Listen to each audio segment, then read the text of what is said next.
નમસ્કાર, YouTube channel Nikesh Patel એજ્યુકેશનમાં સ્વાગત છે। જો મિત્રો તમે ચેનલ પર નવા હો તો ચેનલને સબસ્ક્રાઈબ કરો અને બેલ આઇકન પર ક્લિક કરો, જેથી નવા આવનાર વિડીયોની માહિતી તમને મળતી રહે। તો પ્રકરણ 14 સમમિતિ। પહેલું છે પ્રશ્ન, પ્રત્યેક વિધાન સાચું બને એ રીતે ખાલીયા પૂરો। પહેલી ખાલીયા, સમબાજુ ત્રિકોણને ખાલીયા સમમિતિની રેખાઓ હોય છે તો જવાબ આવશે 3। બે ચોરસને ખાલીયા સમમિતિની રેખાઓ હોય છે તો 4।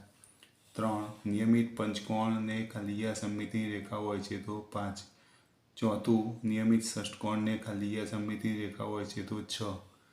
5 નિયમિત અષ્ટકોણને ખાલીયા સમમિતિની રેખાઓ હોય છે તો 8। 6 વર્તુળને સમમિતિની રેખાઓ ખાલીયા હોય છે તો અસંખ્ય।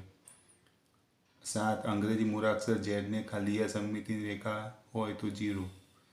8 અંગ્રેજી મૂળાક્ષર ઝેડની પરિભ્રમણીય સમમિતિનો ક્રમ ખાલીયા છે તો જવાબ આવશે 2। 9 અંગ્રેજી મૂળાક્ષર ઈને ખાલીયા સમમિતિની રેખા હોય છે તો 1। 10 અંગ્રેજી મૂળાક્ષર ઈની પરિભ્રમણીય સમમિતિનો ક્રમ ખાલીયા છે તો 1। 11 અર્ધ પરિભ્રમણીય એટલે ખાલીયા પરિભ્રમણ કોણ તો જવાબ આવશે 180। 12 ચતુષ્કોણને ખાલીયા સમમિતિની રેખા હોય છે તો 0। 13 વિષમબાજુ ત્રિકોણને ખાલીયા સમમિતિની રેખા હોય છે તો 0। 2 કૌંસમાં આપેલા વિકલ્પમાંથી સાચો વિકલ્પ પસંદ કરી નીચેના વિધાનમાં ખાલીયા પૂરો। પહેલું છે ટેનિસ બોલને સમમિતિની રેખાઓ ખાલીયા હોય છે તો અસંખ્ય। 2 અંગ્રેજી મૂળાક્ષર એચની સમમિતિની રેખાઓ ખાલીયા હોય છે તો જવાબ છે 2। 3 અંગ્રેજી મૂળાક્ષર એચની પરિભ્રમણીય સમમિતિનો ક્રમ ખાલીયા હોય છે તો 2। 4 અંગ્રેજી મૂળાક્ષર એચની સમમિતિની રેખા ખાલીયા હોય છે તો 0। 5 લંબચોરસને ખાલીયા સમમિતિની રેખા હોય છે તો 2। 6 સમબાજુ ચતુષ્કોણ ખાલીયા સમમિતિની રેખાઓ હોય છે તો 4। 7 સમલંબ ચતુષ્કોણને ખાલીયા સમમિતિની રેખા હોય છે તો 0। 8 ચોરસનું પરિભ્રમણીય કેન્દ્ર ખાલીયા હોય છે તો વિકર્ણોનું છેદબિંદુ। 9 ચોરસ પરિભ્રમણીય કોણ ખાલીયા હોય છે તો જવાબ આવશે 90। 10 લંબચોરસનું પરિભ્રમણીય કોણ ખાલીયા હોય છે તો 180। 11 ખાલીયાની ઊભી પરાવર્તિત સમમિતિ છે તો જવાબ આવશે M। 12 ખાલીયાની આડી પરાવર્તિત સમમિતિ છે તો D। 13 ખાલીયાની ઊભી અને આડી બંને પરાવર્તિત સમમિતિ છે તો H। પ્રશ્ન 3 નીચેના દરેક પ્રશ્નના જવાબ માટે આપેલ વિકલ્પમાંથી સાચો વિકલ્પ શોધી તેનો ક્રમ અક્ષર પ્રશ્નની સામે આપેલ ચોરસમાં લખો। પહેલું અર્ધવર્તુળનું પરિભ્રમણીય કેન્દ્ર ખાલીયા હોય છે જવાબ આવશે C। બીજું નિયમિત ષષ્ઠકોણનો પરિભ્રમણીય કોણ ખાલીયા હોય છે જવાબ આવશે A। 3 સમબાજુ ત્રિકોણનું પરિભ્રમણીય કોણ ખાલીયા હોય છે જવાબ આવશે D।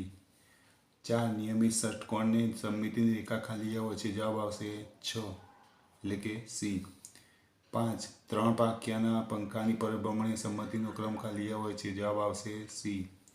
6 ખાલીયાની એક જ સમમિતિની રેખા હોય છે જવાબ આવશે C। 7 વિષમ ભુજ ત્રિકોણનું પરિભ્રમણીય કોણ ખાલીયા હોય છે જવાબ આવશે D। 8 પૂરું પરિભ્રમણ એટલે ખાલીયા પરિભ્રમણ કોણ જવાબ આવશે D। પ્રશ્ન 4 નીચેના સમમિતિની રેખાઓ દોરો। અહીં આકૃતિ આપણે સમમિતિ રેખા આપણે દોરવાની છે। આપણે ઘણી બધી દોરી શકાય, જેટલી દોરી એટલે આમાંથી અમુક જો એક દોરી છે, બીજી દોરાય, ત્રીજી, ચોથી, પણ આપણને રેખા કીધી એટલે આપણે એક જ દોરી બતાવી દેવાની। આ લંબચોરસ આકૃતિમાં આમ પણ દોરી શકાય, આમે દોરી શકાય, આમે દોરી શકાય અને આમે દોરી શકાય, પણ આપણે અહીંયા એક દોરેલી છે, આમાં પણ આવી રીતે દોરવાની, અહીંયા પણ અહીં દોરેલ છે, એ રીતે તમારે સમમિતિ રેખાઓ દોરવાની રહેશે। પ્રશ્ન 5 નીચેના પ્રશ્નના જવાબ આપો। ઊભી પરાવર્તિત સમમિતિ હોય તેવા અંગ્રેજી મૂળાક્ષરો લખો। તો A, H, I, M, O, T, U, V, W, X, Y। પ્રશ્ન 2 આડી પરાવર્તિત સમમિતિ હોય તેવા અંગ્રેજી મૂળાક્ષરો લખો। તેમાં આવશે B, C, D, E, H, I, O, X। 3 ઊભી અને આડી બંને પરાવર્તિત સમમિતિ હોય તેવા અંગ્રેજી મૂળાક્ષરો લખો। તેમાં આવશે H, I, O, X। પ્રશ્ન 6 પ્રતિબિંબિત એટલે કે સમમિતિ રેખાને આધારે ચિત્રો પૂરા કરો। પહેલાનું પણ ચિત્ર આપણને આપ્યું છે, આવું અડધું આપણે દોરેલ છે, તો એટલા જ ખાના ગણીને આપણે આ બાજુ એ રીતે દોરી દેવાનું, એટલે પૂરું ચિત્ર બનાવવાનું. અહીંયા પણ એવું છે, આ બાજુ ચિત્ર દોરેલું છે એવું ને એવું જેટલા ખાના આપણે આ બાજુ ગણવાના અને દોરતા જવાનું, તો આખું આવી રીતે ચિત્ર તૈયાર થશે. ત્રીજા નંબરનું ચિત્ર પણ એવું છે, અહીંયા આપણે દોર્યું છે એવું આ બાજુ પણ એટલા જ ખાના અહીંયા છે એટલા ખાના બાદ સામે ગણીને અને દોરી દેવાનું, આવી રીતે ચિત્ર પૂર્ણ થશે. પ્રશ્ન 7. નીચેના ચિત્રોમાં સમમિતિની રેખાઓ દર્શાવો. કેટલી સમમિતિની રેખાઓ છે તે લખો. તો આમાં જો આકૃતિમાં 1, 2 અને 3 દોરી શકાય તો લખવાનું 3. આમાં 4, 2 છે, 1, 2 તો અહીં લખવાનું 2. આમાં 1, 2 અને 3 તો અહીં લખવાનું 3. આમાં 1 અને 2 તો લખવાનું અહીંયા 2. પાંચમામાં છે, જુઓ અહીંયા દોરવાનું છે, આપણે દોરી દઈશું તો એક આમ આવશે, પછી એક આમ આવશે, પછી એક આમ આવશે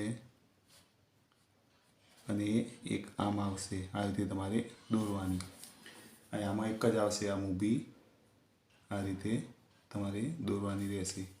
આમાં 4 આવશે, એક આમ આવશે, પછી એક આમ આવશે, પછી એક આમ આવશે અને એક આ રીતે આવશે. આમાં 6 આવશે. તો જુઓ અહીંયાથી એક તો આમ લઈશું, પછી બીજી આ રીતે લઈશું, ત્રીજી આમ લઈશું, ચોથી આ રીતે દોરીશું, પછી પાંચમી અહીંયાથી આમ આવશે અને છઠ્ઠી અહીંયાથી આ રીતે આવશે. આ રીતે 6 દોરવાની તમારે રહેશે. પ્રવૃત્તિ. પ્રતિબિંબિત એટલે સમમિતિ રેખાને આધારે ચિત્રો પૂરા કરો. આપણે જેમ આગળ જોયું તેમ અહીં અડધું ચિત્ર આપણને આપ્યું છે એ પ્રમાણે આ બાજુ ખાના ગણીને ચિત્ર પૂરું કરવાનું રહેશે. અહીંયા પણ અડધી આકૃતિ આપણને આપી છે એવી એવી આપણે આ બાજુ ખાના ગણીને, આ બાજુ ખાના એટલા જ ખાના આ બાજુ ગણવાના અને દોરવાનું. અહીંયા પણ જો આકૃતિ તમે જોઈ શકો છો, આ બાજુ દોરેલી છે, આ બાજુ અડધા ખાના ગણીને આપણે આ બાજુ ખાના છે એટલા બાજુ ખાના ગણતા જવાનું, દોરતા જવાનું. અહીંયા પણ એવું છે, અહીંયા આકૃતિ આપેલી છે, આ બાજુ આપણે આકૃતિ બનાવવાની છે, આથી તમારે બનાવવાની રહેશે. જો વિદ્યાર્થી મિત્રો તમને વિડીયો ગમે તો વિડીયોને લાઇક કરો, કમેન્ટ કરો, શેર કરો અને ચેનલને સબસ્ક્રાઈબ કરો.